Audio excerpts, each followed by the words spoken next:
लग्नानंतर होईलच प्रेम या मालिकेच्या आजच्या एपिसोडमध्ये इथे आपण पाहत असतो जो काही जीवा असतो तो जीवा खरं तर इथे हॉलमध्ये खाली फेऱ्या मारत असतो, कारण की त्याला अजिबातच इथे झोप लागत नसते.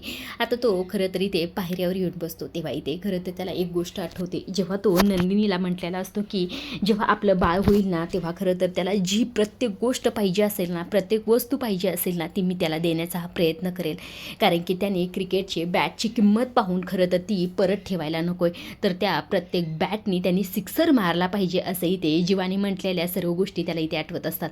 तेव्हा इथे खरं तर नंदिनी देखील जीवाला म्हटलेली असते, पण इथे खरं तर जीवाला आठवलेलं असतं. तेव्हा इथे नंदिनी म्हटलेली असते, अगदी बरोबर आहे तुमच्यासारखंच आपलं बाळ होणार. म्हणजे बघा, शेवटच्या ओव्हरमध्ये सुद्धा तो 30 रन काढेल, त्यावर तुम्ही अजिबात काळजी करू नका. आणि जेव्हा तो रन काढत असेल ना तेव्हा आपण साईडला बसून त्याच्यासाठी टाळ्या वाजवूत, हे सर्व बोलणं खरं तर जीवाला इथे आठवत असतं. त्यामुळे खरं त्याच्या डोळ्यातलं पाणी काही ते थांबत नसतं.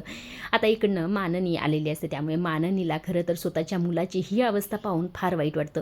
आता त्याला बोलायला तर जायचं असतं, मात्र ती स्वतःचं मन इथे घट्ट करत असते आणि त्याला बोलायला इथे जाणार असते. आता ह्यांचं बोलणं खरं तर पुढे इथे नंदिनी देखील ऐकणार असते.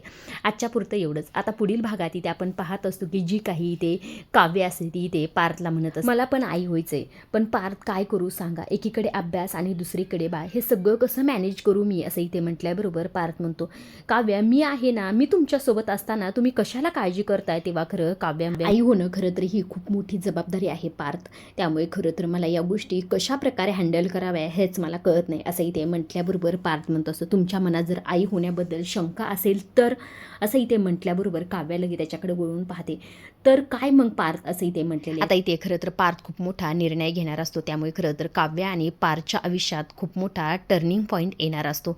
तुम्हाला काय वाटतं, पार्थ कोणता निर्णय घेईल? काव्याला अबॉर्शन करायला सांगेल का दुसरी कोणती गोष्ट असेल, हे पाहण्यासारखंच आहे.